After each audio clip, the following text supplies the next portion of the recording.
ರೈತ ಬಂದವರೇ ನಮಸ್ಕಾರ. ನನ್ನ ಹೆಸರು ರಾಜೇಶ್ ಕುಲಕರ್ಣಿ, ಗ್ರಾಮ ಹೊಡೆಬೀರ್ನಹಳ್ಳಿ, ತಾಲೂಕಾ ಚಿಂಚೋಳಿ, ಜಿಲ್ಲಾ ಕಲಬುರಗಿ. ಇದು ಪಪ್ಪಾಯ ಪ್ಲಾಂಟ್ ಒಂದು 4 ಎಕರೆಯಲ್ಲಿ ಮಾಡಿದ್ದೀವಿ.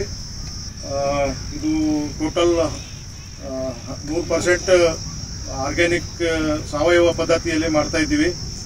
ಸೊ ಸಾವಯವ ಪದ್ಧತಿಯ ಪ್ರಕಾರ ನಾವು Khuba soil conditioner, soil booster, natural horticulture oil, ಆಮೇಲೆ ಮತ್ತು ಗ್ರೋತ್ ಪ್ರಮೋಟ್ರು ಇದೆಲ್ಲ ನಾವು ಬಳಸ್ತಾ ಇದ್ದೀವಿ. ಇದುವರೆಗೆ 2 ಸಲ ಕೂಬಾ ಸಾಯಿಲ್ ಕಂಡೀಷ್ನರು ಮತ್ತು ಸಾಯಿಲ್ ಬೂಸ್ಟರು 2 ಡೋಸ್ ಕೊಟ್ಟಿದ್ದೀವಿ. 1 ಡೋಸು ಕೃಪಾಮೃತನೂ ಆಗಿದೆ, ಮತ್ತು 1 ಡೋಸು ನ್ಯಾಚುರಲ್ ಹಾರ್ಟಿಕಲ್ಚರ್ ಆಯಿಲು ಮತ್ತು ಗ್ರೋತ್ ಪ್ರಮೋಟ್ರು 2 ಮಿಕ್ಸ್ ಮಾಡಿ 1 ಸ್ಪ್ರೇ ಕೊಟ್ಟಿದ್ದೀವಿ. ಸೊ ಈಗ ಇದು ಬೆಳೆ ಒಂದು 45 ರಿಂದ 50 ದಿವಸದ ಬೆಳೆ ಇದೆ.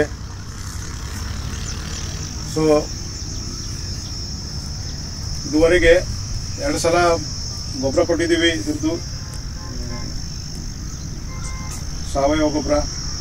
ಸೊ ಈ ಥರ ಬೆಳೆ ಬಂದಿದೆ. ಇವತ್ತು ನಾವು ಈಗ ಜಸ್ಟ್ ಮಳೆ ಬಂದಿದೆ, ಅದರ ಸಲುವಾಗಿ ಇನ್ನೊಂದು ಡೋಸು ಕೊಡ್ತಾ ಇದ್ದೀವಿ, ಕೂಬಾ ಸಾಯಿಲ್ ಕಂಡೀಷ್ನರು ಮತ್ತು ಸಾಯಿಲ್ ಬೂಸ್ಟರು. ಧನ್ಯವಾದಗಳು. ಭಾರತದ ನೆಲ ನನ್ನ ತಾಯಿ ಭೂದೇವಿ, ನಿನ್ನ ಪ್ರಾರ್ಥಿಸುತ್ತೇವೆ, ನಿನ್ನ ಮಡಿಲಲ್ಲಿ ಜೀವನದ ಬೀಜ ಬಿತ್ತುತ್ತೇವೆ. ನಿನ್ನ ಮಣ್ಣಿನಲ್ಲಿ ನಮ್ಮ ಜೀವನ ನೆಲೆಸಿದೆ, ನಿನ್ನ ಕಾಪಾಡಿದರೆ ನಮಗಾಗಿ ಆರೋಗ್ಯಕರ ಆಹಾರ ಬೆಳೆ.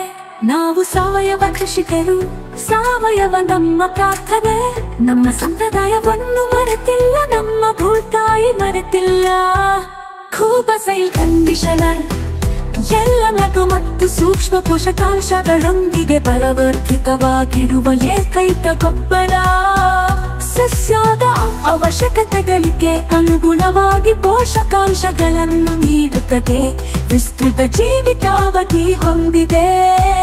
ತೇವಾಂಶವನ್ನು ಸಂಗ್ರಹಿಸಿ ನೀರಿನ ಕೊರತೆಯಲ್ಲಿಯೂ ತಾಪಮಾನ ಹೆಚ್ಚಾದರೂ ಹಸಿರು ಬೆಳೆಯ ಚೈತನ್ಯವನ್ನು ನೀಡುವ ಜೀವಧಾರೆ.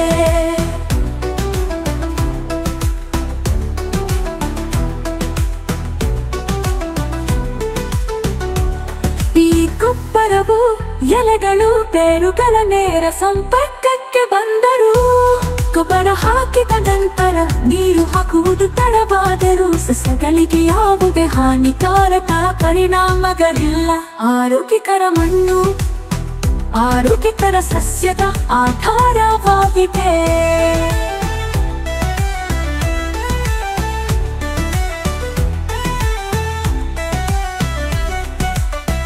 ಆರೋಗ್ಯಕರ ಮಣ್ಣು ಆರೋಗ್ಯಕರ ಸಸ್ಯದ ಆಧಾರವಾಗಿದೆ. ಆರೋಗ್ಯಕರ ಸಸ್ಯವು ಹವಾಮಾನ ಬದಲಾವಣೆಗಳು, ಕೀಟಗಳು ಮತ್ತು ರೋಗಗಳ ಸಂದರ್ಭದಲ್ಲಿ ತನ್ನನ್ನು ತಾನೇ ರಕ್ಷಿಸಿಕೊಳ್ಳುವ ಸಾಮರ್ಥ್ಯವನ್ನು ಹೊಂದಿದೆ. ಕೂಬಾ ಸಾಯಿಲ್ ಕಂಡೀಷನರ್ ಯಾವುದೇ ಮಣ್ಣು, ನೀರು ಅಥವಾ ಹವಾಮಾನಕ್ಕೆ ಸೂಕ್ತ. ಎಲ್ಲ ಬೆಳೆಗಳಿಗೆ ವೆಚ್ಚ ಪರಿಣಾಮಕಾರಿ ಸಾವಯವ ಕೃಷಿ. ಬೇರೆ ಯಾವುದೇ ಗೊಬ್ಬರ ಬೇಕಿಲ್ಲ. ಕೂಬಾ ಸಾಯಿಲ್ ಬೂಸ್ಟರ್ ಬೀಜ ಸಂಸ್ಕರಣೆ, ಬೇರುಗಳ ಸುರಕ್ಷತೆ ಮತ್ತು ಬೆಳವಣಿಗೆಗೆ. ಕೂಬಾ ಗ್ರೋತ್ ಪ್ರಮೋಟರ್ ಕಡಿಮೆ ಬೆಳಕಿನಲ್ಲಿ ಬೆಳವಣಿಗೆಯ ಸಹಕಾರ. ಹೂ ಬಿಡುವಿಕೆ, ಹೂ ಮತ್ತು ಹಣ್ಣು ಇಳುವರಿಯನ್ನು ಹೆಚ್ಚಿಸಲು. ನ್ಯಾಚುರಲ್ ಹಾರ್ಟಿಕಲ್ಚರ್ ಆಯಿಲ್ ನಮ್ಮ ಭೂತಾಯಿಗೆ ವಿಷವಲ್ಲ, ಗಿಡಮರಗಳಿಗೆ ಅಥವಾ ಅದರ ಹಣ್ಣುಗಳಿಗೆ ಎಂದಿಗೂ ವಿಷವಲ್ಲ. ನೈಸರ್ಗಿಕ ಕೀಟರೋಗ ತಡೆಗಟ್ಟುವ ಸಹಾಯಕ. ಇದಕ್ಕೆ ಜೊತೆಯಾಗಿ ಕೀಟರೋಗ ತಡೆಯಲು ಒಡನಾಡಿ ಸಸ್ಯಗಳನ್ನು ಬಳಸಿ. ಈ ಪರಿಸರ ನಮ್ಮ ಸ್ನೇಹಿತ, ನಮ್ಮ ಪೂರ್ವಜರ ಬುದ್ಧಿವಂತಿಕೆ. ಪರಿಸರ ಸ್ನೇಹಿಯಾಗಿರುವುದು ಎಂದರೆ ನಿಮ್ಮ ಪ್ರಯೋಜನಕ್ಕಾಗಿ ಪ್ರಕೃತಿಯನ್ನು ಬಳಸುವುದು, ಹಾಗೆಯೇ ಕೃಷಿ ವೆಚ್ಚವನ್ನು ಕಡಿಮೆ ಮಾಡುವುದು.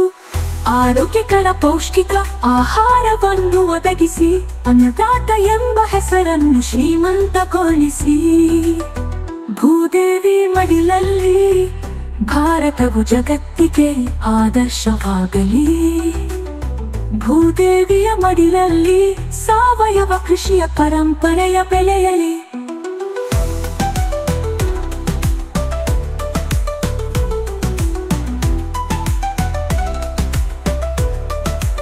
ನಮ್ಮ ಮಕ್ಕಳ ಭವಿಷ್ಯಕ್ಕಾಗಿ ಆರೋಗ್ಯಕರ ಮಣ್ಣು ಉಳಿಯಲಿ, ಆರೋಗ್ಯಕರ ಆಹಾರ ಬೆಳೆಯಲಿ.